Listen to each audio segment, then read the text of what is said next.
ಬಿಜಾಪುರ ಬಾಗಲಕೋಟೆ ಜಿಲ್ಲೆಗೆ ಅತಿ ಹೆಚ್ಚಿನ ಲಾಭ ಆಗ್ತದೆ. ಯಾಕೆಂದರೆ ನಮಗೆ ಸ್ಕೀಮ್ ಎ ಮತ್ತು ಬಿ ಅಂಥೇಳಿ ಮಾಡಿ ಬಹಳಷ್ಟು ದೊಡ್ಡ ಅನಾಹುತವನ್ನು ಮಾಡಿ ನಮಗೆ ನಮ್ಮ ಪಾಲಿನ ನೀರನ್ನು ಸಿಗದೇ ಇರತಕ್ಕಂಥ ಸ್ಥಿತಿಯಲ್ಲಿ ಬಹುದಿನಗಳಿಂದ ನಾವು ಸಾಕ್ತಾ ಇದ್ದೀವಿ. ಉದಾಹರಣೆಗೆ 80 TMC ಬರಬೇಕು ನಮ್ಗೆ ಸ್ಕೀಮ್ ಬಿನಲ್ಲಿ. ಅದು ಸರ್ವೋಚ್ಚ ನ್ಯಾಯಾಲಯದಲ್ಲಿ ವ್ಯಾಜ್ಯ ಇದೆ ಅಂತ ಹೇಳಿ ಗೆಜೆಟ್ ನೋಟಿಫಿಕೇಶನ್ ಕೇಂದ್ರ ಸರ್ಕಾರ ಮಾಡ್ತಾ ಇಲ್ಲ.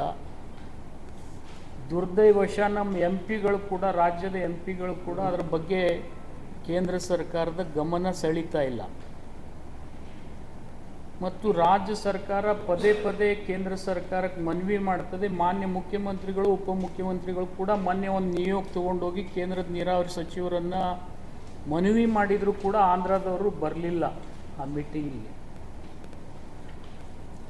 ಆ ವಿಷಯದ ಹಿನ್ನೆಲೆಯಲ್ಲಿ ಈಗಾಗಲೇ ನಿಮ್ಮ ರೈತ ಸಂಘದವರು ಕೂಡ ಒತ್ತಡ ಮಾಡ್ತಾ ಇದ್ದಾರೆ. ಆಲ್ಮಟ್ಟಿ ಅಣೆಕಟ್ಟಿನ ಗೇಟನ್ನು ಹಾಕಿ ಹೆಚ್ಚಿಗೆ ನೀರು ನಿಲ್ಲಿಸಿ ಆ ನೀರನ್ನು ಸ್ವಲ್ಪ ಮಟ್ಟಿಗಾದರೂ ಬಿಜಾಪುರ ಜಿಲ್ಲೆಗೆ ಕೊಡಿ.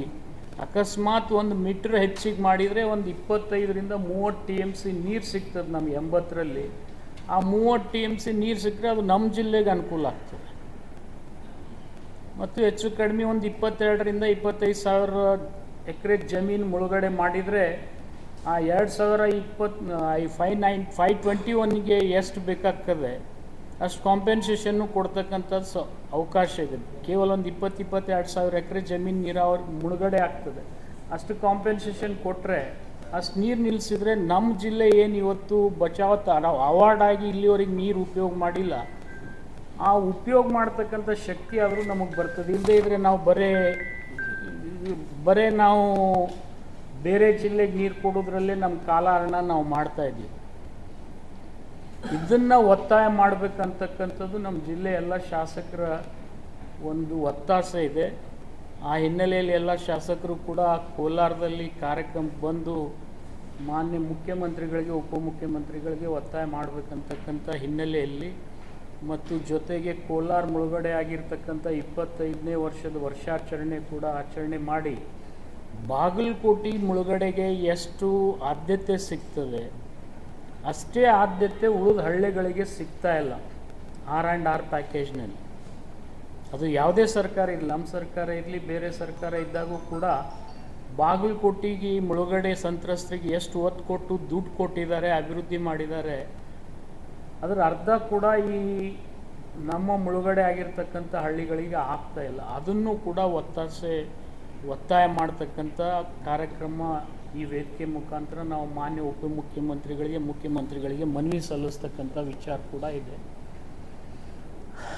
ಆ ಹಿನ್ನೆಲೆಯಲ್ಲಿ ಈ ಪತ್ರಿಕಾಗೋಷ್ಠಿಯನ್ನು ನಾವು ಕರೆದಿದ್ದೀವಿ.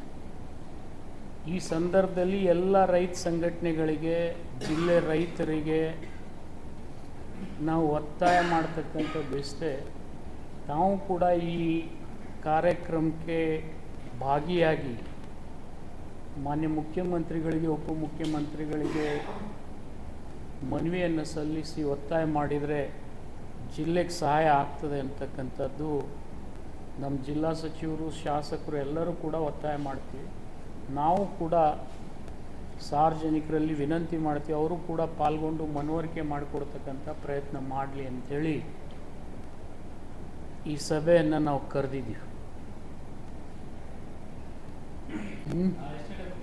23ನೇ ತಾರೀಕಿಗೆ 12 ಗಂಟೆಗೆ ಅವ್ರ ಕಾರ್ಯಕ್ರಮ ಪ್ರಾರಂಭ ಆಗ್ತದೆ. ಅದಕ್ಕಿಂತ ಒಂದು ತಾಸು ಮೊದಲು ಬರ್ಬೋದು ಅಷ್ಟೇ.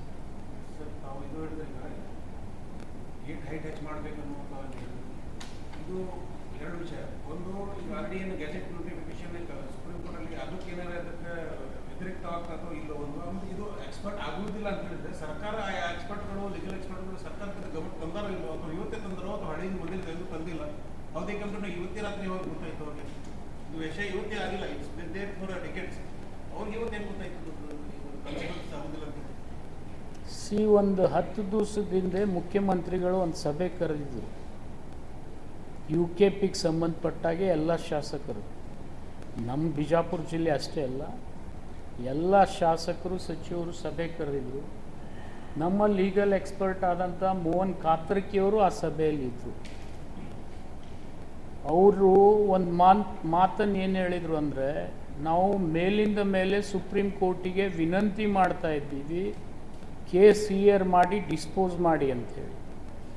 ಆದರೆ ಇನ್ನೂವರೆಗೆ ಅವರು ಡೇಟು ಕೊಡ್ತಾ ಇಲ್ಲ, ಹಿಯರು ಮಾಡ್ತಾ ಇಲ್ಲ.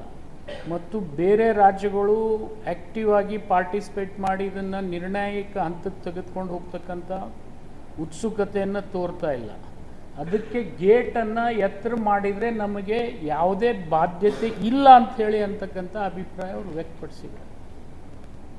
ಇದನ್ನು ಮಾನ್ಯ ಮುಖ್ಯಮಂತ್ರಿಗಳ ಎದುರಿಗೆ, ಉಪಮುಖ್ಯಮಂತ್ರಿಗಳ ಎದುರಿಗೇ ವ್ಯಕ್ತಪಡಿಸಿದ್ದಾರೆ. ಆ ಹಿನ್ನೆಲೆಯಲ್ಲಿ ಇದನ್ನು ಒತ್ತಾಯ ಮಾಡ್ತಕ್ಕಂಥದ್ದು ಅನಿವಾರ್ಯ. ಈಗ ಮಹಾರಾಷ್ಟ್ರದಲ್ಲಿ ಒಂದು ಹೋರಾಟ ಮಾಡ್ತಾ ಮಾಡಬಾರ್ದು, ಎತ್ತರ ಮಾಡಿದ್ರೆ ನಮ್ಮ ಪ್ರವಾಹ ಆಗತ್ತಂತೆ. 2019ರಲ್ಲಿ ತಜ್ಞರ ನಿಯೋಗ ಮಹಾರಾಷ್ಟ್ರ ಬಂದು ಆಲ್ಮಟ್ಟಿಗೆ ನಕರ ಮಾಡಿದರೆ ಯಾವುದೂ ಪ್ರವಾಹ ಆಗಲ್ಲ ಅಂತ ಒಂದು ಕಡೆ ಆಗುತ್ತೆ.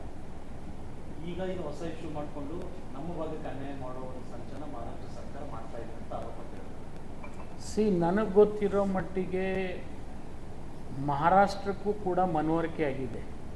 ಇದನ್ನು ಎತ್ತರ ಮಾಡೋದ್ರಿಂದ ಮಹಾರಾಷ್ಟ್ರಕ್ಕೆ ಯಾವುದೇ ಹಾನಿ ಇಲ್ಲ ಅನ್ನೋದು.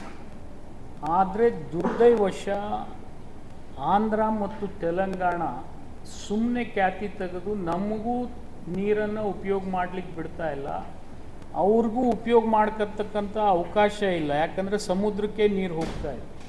ಇದರಲ್ಲಿ ಮೂಲ ತಪ್ಪಿಸಿರೋ ಆಂಧ್ರದವರು ಅಂತೇಳಿ ನಾನು ಭಾವಿಸ್ತೀನಿ. ಅನ್ಡಿವೈಡೆಡ್ ಆಂಧ್ರ ಸ್ಟೇಟ್ನವರು ಸ್ವಲ್ಪ ಕಡಿಮೆ ಮಾಡಿದರೂ ತಪ್ಪಿಲ್ಲ. ನಾವು 1 ಮೀಟರ್ ಹೆಚ್ಚು ಮಾಡಿದರೆ ನಮಗೆ 25ರಿಂದ 30 TMC ನೀರು ಸಿಗ್ತದೆ. ಈಗ ಒಂದು ಸಮಸ್ಯೆ ಏನಾಗುತ್ತೆ ಸರ್, ಈಗ ಕೃಷ್ಣಾ ನ್ಯಾಯಾಧೀಕರಣ 2ನೇ ತೀರ್ಪು ಬಂದ ಮೇಲೆ 524 ಪಾಯಿಂಟು ನಾವು ಎತ್ತರ ಸ್ವತಂತ್ರ ಗೆಜೆಟ್ ನೋಟಿಫಿಕೇಶನ್ ಇಲ್ಲದೆ ನೀವು ಕೇವಲ 1 ಮೀಟ್ರು ನಾವು ಎತ್ತರ ಮಾಡಿದರೆ ಅದು ಕಂಟೆಂಟ್ ಆಫ್ ಕೋರ್ಟ್ ಆಗ್ಬೋದು. ಇಲ್ಲಂತ ನಾನೇ ಹೇಳ್ತಾ ಇದ್ದೀನಲ್ಲ, ಲೀಗಲ್ ಎಕ್ಸ್ಪರ್ಟ್ಸೇ ಹೇಳಿದ್ದಾರೆ ಗೇಟ್ ಹೈಟ್ ಮಾಡೋದ್ರಲ್ಲಿ ಯಾವುದೇ ಬಾಧ್ಯತೆ ಇಲ್ಲ ಅಂಥೇಳಿ. Mohan Katarki right from day ಒನ್ನಿಂದ BJP ಗೌರ್ಮೆಂಟ್ ಇದ್ದಾಗೂ ಅವರೇ ಇದ್ದಾರೆ, ದಳದ ಗೌರ್ಮೆಂಟ್ ಇದ್ದಾಗೂ ಅವರೇ ಇದ್ದಾರೆ, ಕಾಂಗ್ರೆಸ್ ಗೌರ್ಮೆಂಟ್ ಇದ್ದಾಗೂ ಅವರೇ ಇದ್ದಾರೆ. ಇದು ಅವ್ರ ಒಪಿನಿಯನ್ನು. ಕಾಸ್ ಆಫ್ ಆ್ಯಕ್ಷನ್ ನೀವು ಸ್ಟಾರ್ಟ್ ಮಾಡಬೇಕು, ಗೇಟ್ ಎತ್ತರ ಮಾಡಿ, ಅವಾಗ ಅವರೇ ಬರ್ತಾರೆ ನ್ಯಾಚುರಲಿ ಅಂಥೇಳಿ ಅವರೇ ಹೇಳಿದ್ದಾರೆ. ನಾನು 524 ಅಷ್ಟು ಮಾಡಿದ್ರೆ ಸರ್ಕಾರ ಮೊದಲಿಂದ ಏನು ಹೇಳತ್ತಂದ್ರೆ ಅಷ್ಟು ಮಾಡಿದ್ರೆ 50,000 ಕೋಟಿಗಿಂತ ಹೆಚ್ಚು ನಮ್ಗೆ ಖರ್ಚು ಬರಬೇಕಾದ್ರೆ ನಾವು ಹೇಳಿದ್ರೆ 22,000 ಎಕರೆ ಅಷ್ಟೇ ಹೋಗ್ತೈತೆ ಅಂತ ಹೇಳಿ. ನಾನು 1 ಮೀಟರ್ ಅಂತ ಹೇಳಿದ್ದೇನೆ. 1 ಮೀಟರ್ಗೆ 22,000. ಈಗ ಅಡಿಷ್ನಲ್ 22,000ರಿಂದ 25,000 ಎಕರೆ ಹೆಚ್ಚು ಕಡಿಮೆ ನಾವು ಮುಳುಗಡೆ ಮಾಡ್ಬೋದು ಅಷ್ಟೇ. ಅದಕ್ಕೇನು ಪ್ರಾಬ್ಲಮ್ ಆಗೋದಿಲ್ಲಲ್ಲ. ಈಗ ಆಲ್ರೆಡಿ ಪಾರ್ಷಲಿ ಪೇಮೆಂಟ್ ಆಗಿದ್ದು ಇದಾವೆ. 1 ಮೀಟರ್ ಮಾಡೋದ್ರಿಂದ ನಮಗೇನು 80 TMC ಬಾಗಲಕೋಟೆ ಬಿಜಾಪುರಕ್ಕೆ ಸಿಗಬೇಕಾಗಿತ್ತು, ಸ್ಟೇಜ್ 3ನಲ್ಲಿ ಸಿಗ್ತಾ ಇದೆ. ಅದನ್ನು ಇವತ್ತಿನಿಂದ ನಾವು ಉಪಯೋಗ ಮಾಡಲಿಕ್ಕೆ ಅವಕಾಶ ಆಗ್ತದೆ. ಜಾಸ್ತಿ ಬರ್ಡನ್ ಬರಲ್ಲ. ಅದನ್ನ ಲೈನ್ ಎಸ್ಟಿಮೇಟ್ ನನ್ನ ಕಡೆ ಇಲ್ಲ. ಅದು ಎಷ್ಟಕ್ಕಾಗಲಿ ಅದು ಆದ್ರೂ ಕೂಡ ನಮಗೆ ಹೆಚ್ಚು ಕಡಿಮೆ ಒಂದು 30 TMC ನೀರು ನಮಗೆ ಸಿಕ್ಕರೆ ಇವತ್ತು ಲಕ್ಷಾವಧಿ ಎಕರೆ ಜಮೀನು ನೀರಾವರಿ ಆಗ್ತದೆ. ನಮ್ಮ ಕುಡಿಯುವ ನೀರಿನ ಸಮಸ್ಯೆ ಬಗೆಹರಿತದೆ. ಕೆರೆಗಳು ತುಂಬತಕ್ಕಂಥ ಏನು ಇನ್ಫ್ರಾಸ್ಟ್ರಕ್ಚರ್ ನಾವು ಕ್ರಿಯೇಟ್ ಮಾಡ್ಕೊಂಡಿರ್ತೀವಿ, ಈಗ 100 ಕೆರೆಗಳನ್ನು ತುಂಬತಕ್ಕಂಥ ಯೋಜನೆ ಜಾರಿಗೆ ತಂದೀವಿ. ಆದರೆ ನೀರು ಇರದೇ ಇದ್ರೆ ಏನು ತುಂಬ್ತೀವಿ? ಅದಕ್ಕೆ ಈ ಒತ್ತಾಸೆಯನ್ನು ನಾವು ನಾಳೆ DCM ಅವ್ರು ಬಂದಾಗ CM ಅವರು ಕೂಡ ಇದ್ರ ಬಗ್ಗೆ ಸ್ವಲ್ಪ ಗಮನ ಹರಿಸ್ಬೇಕು ಅಂಥೇಳಿ ಇದು ಕೂಡ ಒಂದು ನಮ್ಮ ಮನವಿ ಇದೆ. ಏನು ಎಕ್ಸ್ಪರ್ಟ್ ಕಮಿಟಿ ಅವಶ್ಯಕತೆಯೇ ಇಲ್ಲ. 524 ಪೂರ್ತಿ ಮಾಡೋದೇ ಬೇಕಾಗಿಲ್ಲ ನಮಗೆ. ಬರೀ 1 ಮೀಟರ್ ಮಾಡಿದರೆ 524 ಪೂರ್ತಿ ಮಾಡಿದರೆ ಫೈನಾನ್ಷಿಯಲ್ ಇಂಪ್ಲಿಕೇಶನ್ಸ್ ಬೇಕು, ಗೆಜೆಟ್ ನೋಟಿಫಿಕೇಷನ್ದು ಅದು ಸಮಸ್ಯೆ ಬರ್ಬೋದು. ಆದರೆ ಈಗ ಸದ್ಯಕ್ಕೆ ಗೇಟ್ ಹೈಟ್ ಮಾಡಿ ನಾವು ಬರೀ 521 ತನಕ ನೀರು ಉಪಯೋಗ ಮಾಡಿದರೆ ನಮ್ಮ ಜಿಲ್ಲೆಗೆ ಅನುಕೂಲ ಆಗ್ತದೆ. ನಮ್ಮ ಮತ್ತು ಬಾಗಲಕೋಟೆಗೆ ನಿಮ್ಗೆ ಹೇಳ್ಬೇಕಂದ್ರೆ ಅಲ್ಲಿ ಕೆರೆ ತುಂಬು ಯೋಜನೆಗಳಿದ್ದಾವೆ, ನಮ್ಮೂ ಕೂಡ ಇದ್ದಾವೆ. ನಾವು ಹೊಸ ಮಂಜೂರಾತಿ ತೊಗೊಂಡಿವಿ, ಇಂಡಿಯವ್ರು ತೊಗೊಂಡಿದ್ದಾರೆ, ಸಿಂಧಿಗೆಯವ್ರು ತೊಗೊಂಡಿದ್ದಾರೆ. ಇವೆಲ್ಲದಕ್ಕೂ ಅನುಕೂಲ ಆಗ್ತದೆ. ಇಲ್ಲದೇ ಇದ್ರೆ ಏನಾಗ್ತದೆ, ಪ್ರತಿ ಸರ್ತಿ ನಾವು ಈಗ ಗೆಜೆಟ್ ನೋಟಿಫಿಕೇಷನ್ ಆಗಿ ಸ್ಕೀಮ್ ಏನಲ್ಲಿ ರಾಯಚೂರು ಯಾದಗಿರಿ ಗುಲ್ಬರ್ಗಾದವ್ರಿಗೆ ನೀರು ಹೋಗ್ತದೆ, ನಮಗೆ ಅವಕಾಶ ಇಲ್ಲ. ಅದಕ್ಕೆ ಈ ಒತ್ತಾಯವನ್ನು ನಾವು ಮಾಡ್ತಾ ಇದ್ದೀವಿ. ಮೋಹನ್ ಕಾಕರ್ಗೆ ಮುಖ್ಯಮಂತ್ರಿಗಳ ಸಮಕ್ಷಮೇ ಆಯ್ತದ, ಅವಾಗ ಮುಖ್ಯಮಂತ್ರಿ ರಿಯಾಕ್ಷನ್ ಏನು ಕೊಟ್ಟಿಲ್ಲ? ಅವ್ರು ಮಾಡೋಣಂತೆ ಹೇಳಿದಾರೆ, ಪೇಪರ್ನಲ್ಲಿ ಕೂಡ ಬಂತಲ್ಲ. ಡಿ ಕೆ ಶಿವಕುಮಾರು CM ಇಬ್ಬರು ಕೂಡ ಹೇಳಿದರು ಮಾಡಬೇಕಂತಕ್ಕಂಥ ಇಚ್ಛಾಶಕ್ತಿ ವ್ಯಕ್ತಪಡಿಸೋಣ ಅಂತ ಹೇಳಿದ್ದಾರೆ. ನಾವು ಅದನ್ನೇ ಈಗ ಒತ್ತಾಯ ಮಾಡ್ತೇವೆ.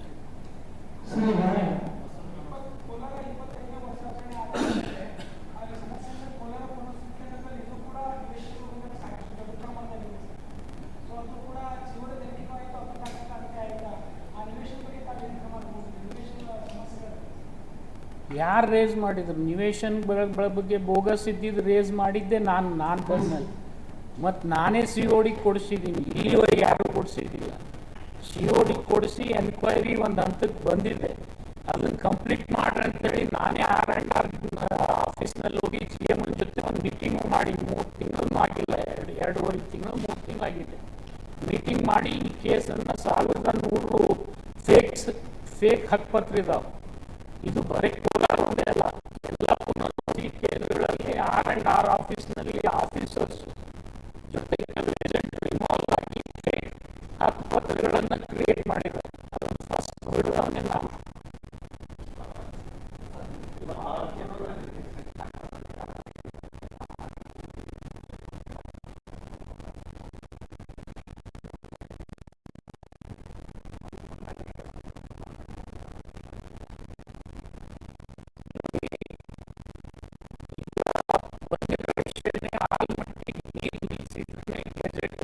ವಿಚಾರ ಬರ್ತದಂತೇಳಿ ಅದು ವಾಟರ್ ಡಿಸ್ಪ್ಯೂಟ್ ಇಶ್ಯೂಸ್ ಸಲುವಾಗಿ ಇದು ಡಿಲೇ ಆಗ್ತದೆ. ಅದನ್ನು ಡಿಲೇ ಆಗ್ತಾ ಇದ್ರು ಕೂಡ ನಾವು ಅಟ್ಲೀಸ್ಟ್ ಪೂರ್ತಿ ಹೈಟ್ ಬೇಡ, ಅಟ್ಲೀಸ್ಟ್ ನಾವು ಇಲ್ಲಿಯವರಿಗೆ ಎಲ್ಪರ್ಸ್ ಮಾಡಿದ್ದೀವಿ, ಅದನ್ನು ಉಪಯೋಗ ಮಾಡ್ಕೋಬೇಕಲ್ಲ. ಅದನ್ನು ಈಗ ಒತ್ತಾಯ ಮಾಡಿ ಅದಕ್ಕೆ ಈ ಮಂದಿಯನ್ನು ಸಲ್ಲಿಸ್ತಾ ಇದ್ದೀವಿ.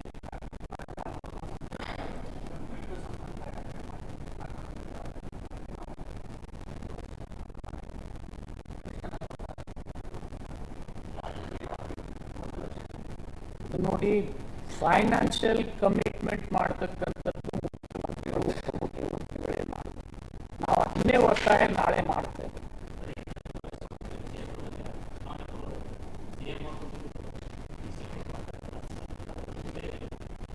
ಯಾವ ಭರವಸೆ ಕೊಟ್ಟಿದ್ದನ್ನು ನಿಮ್ಗೆ ಗೊತ್ತಿದೆ, ನಾವು ಕೊಟ್ಟಿದ್ವಿ, BJPಯವರು ಕೊಟ್ಟಾರೆ. ಬಟ್ ಮಾಡದೇ ಇರೋದಕ್ಕೆ ಗೆಜೆಟ್ ನೋಟಿಫಿಕೇಶನ್ ಅಡ್ಡಿ ಇದೆ ಅನ್ನೋದು ನಿಮಗೂ ಗೊತ್ತಿದೆ. ಈಗ ನಾನು ನಿಮಗೆ ವಿನಂತಿ ಮಾಡ್ತಾ ಇರೋದು ಏನಂದ್ರೆ, ನಮ್ಮ ಪೂರ್ಣ ಪ್ರಮಾಣದ ಮುಗಿದೇ ಇದ್ರೂ ಕೂಡ ನಮ್ಮ ತ್ವರಿತವಾಗಿ ಒಂದು 30 TMC ನಮ್ಮ ಜಿಲ್ಲೆಗೆ ಸಿಕ್ಕರೆ ಇದಕ್ಕಿಂತ ದೊಡ್ಡ ಸಹಾಯ ಇನ್ಯಾವುದಾಗಲ್ಲ.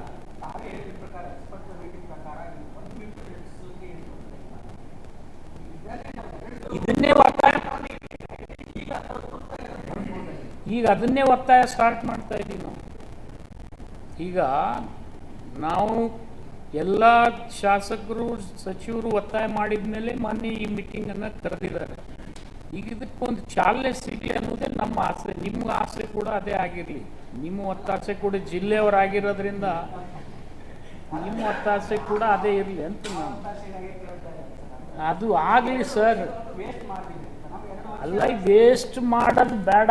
ಈಗ ಸದ್ಯ ಆಗಿದ್ದಂತರೂ ಆಗೋಗ್ಯದ, ಈಗ ಆಗೋದಾರೆ ಬೇಕಲ್ಲ.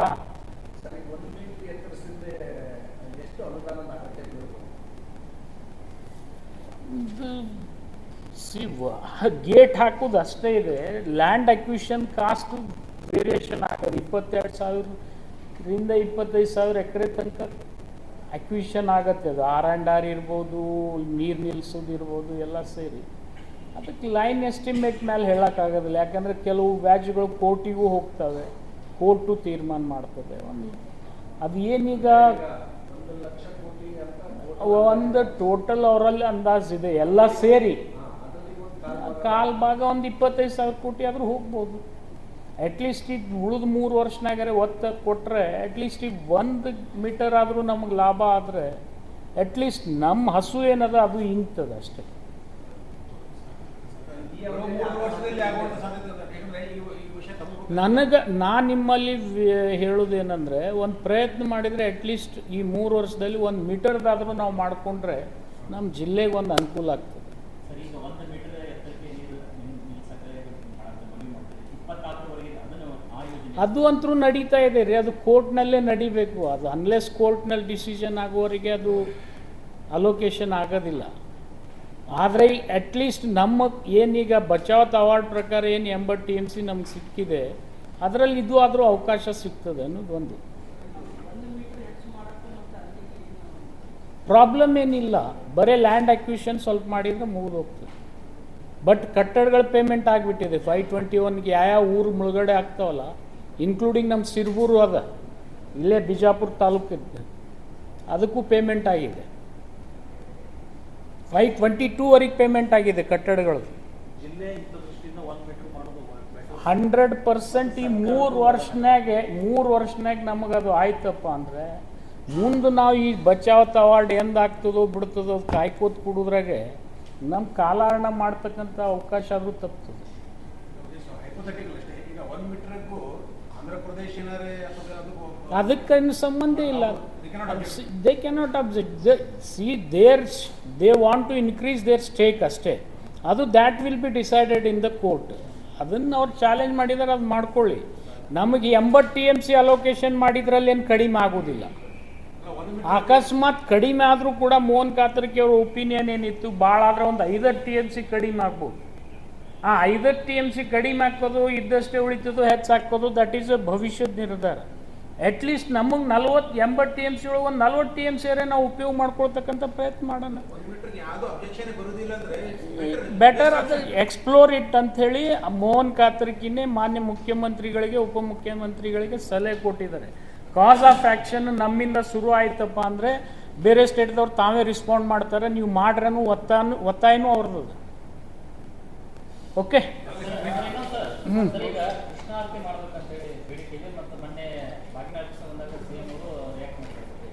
ನೋಡ್ರಿ,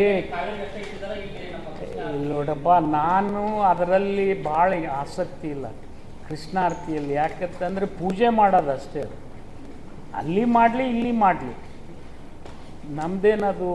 ಈಗ ನಾವು ಬೇರೆ ರಾಜ್ಯದ ನೋಡಿ ನಾವು ಕಲಿಬೇಕಂತ ಅಂತದೇನಿಲ್ಲ. ನಾವು ಪ್ರತಿ ವರ್ಷ ಬಾಗಿನ ಅರ್ಪಣೆ ಮಾಡೇ ಮಾಡ್ತೀವಿ. ನನ್ನ ವೈಯಕ್ತಿಕ ಅಭಿಪ್ರಾಯ, ಇದು ಸರ್ಕಾರದಲ್ಲ. ಈಗ ಏನಿಲ್ಲ, ಮೊಸರು ನಾಡೋತ್ಸವಕ್ಕೇನು ಅವ್ರು ಮೊಸರು ಫೇಮಸ್ ಅಲ್ಲ ಕೋಲಾರದು, ಅದಕ್ಕೆ ಮೊಸರು ಹಂಚ್ತಾರೆ ಅವತ್ತು. ನಿಮಗೂ ಹಂಚ್ತಾರೆ.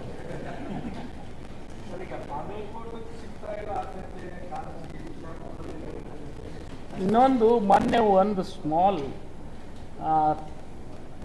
ನಡಳ್ಳಿಯವರು ಒಂದೇನೋ ಪ್ರೆಸ್ ಕಾನ್ಫರೆನ್ಸ್ ಮಾಡಿ ತೊಗರಿ ಬಗ್ಗೆ ಮಾತಾಡಿದರು. ಅದು ಒಂದು ಕ್ಲಾರಿಫಿಕೇಶನ್ ಅಷ್ಟೇ.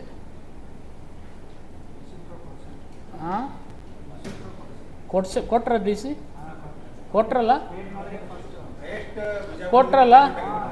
ಸಾಕು. ಅದೇ ನಾನು ನಡಳ್ಳಿಯವರಲ್ಲಿ ವಿನಂತಿ ಮಾಡ್ತೀನಿ, ಅದ್ರಾಗ ರಾಜಕಾರಣ ಮಾಡೋದು ಬೇಡ. ಯಾಕೆಂದರೆ ಹಾಯೆಸ್ಟು ತೊಗರಿ ಖರೀದಿ ಮಾಡಿ ಗುಲ್ಬರ್ಗ ನಾವೇ ಖರೀದಿ ಮಾಡಿದ್ದೀವಿ, ನಾವೇ ಪೇಮೆಂಟ್ ಹೆಚ್ಚಿಗೆ ಮಾಡಿದ್ದೀವಿ, ಮತ್ತು ರಾಜ್ಯ ಸರ್ಕಾರದ ಹಣನೂ ಬಿಡುಗಡೆ ಮಾಡಿದ್ದೀವಿ. ಓಕೆ. ನೋಡ್ರಿ, ನಾನು ತೊಗರಿ ಬೆಳೆಯನ್ನು ಬೆಂಬಲ ಬೆಲೆ ಕೊಟ್ಟು ಪ್ರೊಕ್ಯೂರ್ ಮಾಡಿದ್ದು ಇದನ್ನು ನನ್ನ ಪ್ರಯತ್ನ. ತೊಗರಿ ಬೆಳೆ ಲಾಸ್ ಆಗಿದ್ದು ಜಿಲ್ಲಾ ಉಸ್ತುವಾರಿ ಮಂತ್ರಿಗಳು ಕೊಡ್ತಾರೆ ಅದ್ರ ಬಗ್ಗೆ.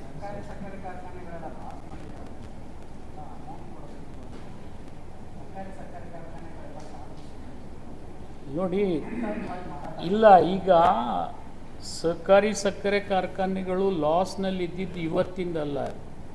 ನಿರಂತರ 10-12 ವರ್ಷದಿಂದ ಲಾಸ್ನಲ್ಲಿ ಇರ್ತಕ್ಕಂಥವು ಕಾರ್ಖಾನೆಗಳಿದ್ದಾವೆ. ಜೊತೆಗೆ ನಂದಿ ಅಂತ ಸಕ್ಕರೆ ಕಾರ್ಖಾನೆ ಕೂಡ ಪಾಪ ಇತಿಹಾಸದಲ್ಲೇ ಭಾಳ ಒಳ್ಳೆ ಕಾರ್ಖಾನೆ. ಆದರೆ ದುರ್ದೈವಶ ಅದಕ್ಕೂ ಇವತ್ತು ಒಂದು ಸ್ವಲ್ಪ ರೋಗ ಬಂತು. ನಿಮ್ಗೆ ಗೊತ್ತಿದೆ, ಅದು ನಡೆದಿದೆ. ಎನ್ಕ್ವೈರಿ ಕೋರ್ಟ್ನಲ್ಲಿ ಕೂಡ ಇದೆ.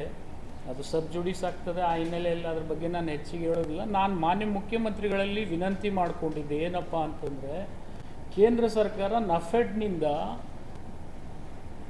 ಕನ್ಸೆಷನಲ್ ರೇಟ್ನಲ್ಲಿ ಫೈನಾನ್ಸ್ ಮಾಡೋಕ್ಕೆ ರೆಡಿ ಇದ್ದರು. Only for cooperative sugar industries 10,000 ಕೋಟಿ ಇಟ್ಟಿದ್ರು. ಆವಾಗ ನಾನೇ ಮುಖ್ಯಮಂತ್ರಿಗಳಲ್ಲಿ ಹೋಗಿದ್ದೆ. ನಮ್ಮಲ್ಲಿ 12ರಿಂದ 13 ಸಹಕಾರಿ ಸಕ್ಕರೆ ಕಾರ್ಖಾನೆಗಳದಾವೆ. ಅವು ರಿವೈವ್ ಮಾಡೋಕ್ಕೆ ಇದೊಂದು ಅವಕಾಶ ಇದೆ. ನಮಗೆ ಬರೀ ಇಂಟ್ರೆಸ್ಟ್ ಕೊಡೋದಂಥ ಬರ್ಡನ್ ಕೂಡ ಬರೋದಿಲ್ಲ. ಇದನ್ನು ಉಪಯೋಗ ಮಾಡೋಣ ಅಂತೇಳಿ ಆ ಸಂದರ್ಭದೊಳಗೆ ಸ್ವಲ್ಪ ಅವ್ರು ತಡ ಮಾಡಿರೋದ್ರಿಂದ ಬೇರೆ ರಾಜ್ಯಗಳು ಆ 10,000 ಕೋಟಿಯನ್ನು ಉಪಯೋಗ ಮಾಡಿದ್ರು. ನಮ್ಮವರು ಉಪಯೋಗ ಮಾಡ್ಕೊಳ್ಳಿಲ್ಲ. ಮಹಾರಾಷ್ಟ್ರ, ಬೇರೆ ರಾಜ್ಯದವರು ಉಪಯೋಗ ಮಾಡಿಕೊಂಡ್ರು. ಮ್ಯಾಕ್ಸಿಮಮ್ ಮಹಾರಾಷ್ಟ್ರದವ್ರು ಮಾಡ್ಕೊಂಡಿದ್ದಾರೆ 4,000 ಕೋಟಿ. ಅದಕ್ಕೀಗ ಮತ್ತೆ ಮೊನ್ನೆ ಎಚ್ ಕೆ ಪಾಟೀಲ್ರು, ಎಂ ಬಿ ಪಾಟೀಲ್ರು ಮತ್ತೆ ಮಾನ್ಯ ಮುಖ್ಯಮಂತ್ರಿಗಳಲ್ಲಿ ವಿನಂತಿ ಮಾಡಿಕೊಂಡು ಜಿಲ್ಲೆಯ ಕೆಲವು ಸಹಕಾರಿ ಸಕ್ಕರೆ ಕಾರ್ಖಾನೆಗಳಿಗೆ ಅಸಿಸ್ಟೆನ್ಸ್ ಕೊಡ್ರಿ ಅಂತ ಬೆನ್ನು ಹತ್ತಿದ್ದಾರೆ. ಏನಾಗ್ತದೆ ನೋಡಬೇಕು.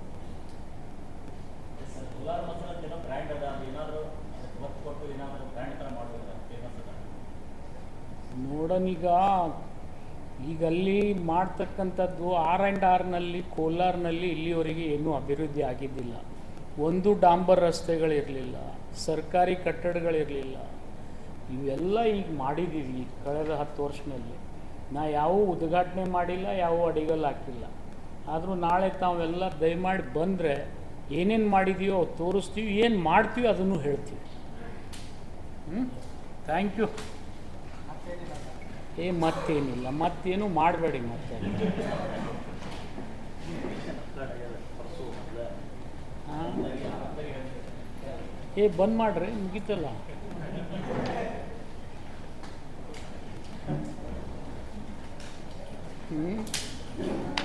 ಏನು ಮಾಡೋದು ಇನ್ನು ಬರೀ ಬಿಜಾಪುರ ರಾಜಕಾರಣ ಮಾಡೋದಿಲ್ಲ, ಕೆಲಸ ಮಾಡೋದೇನಿದೆ.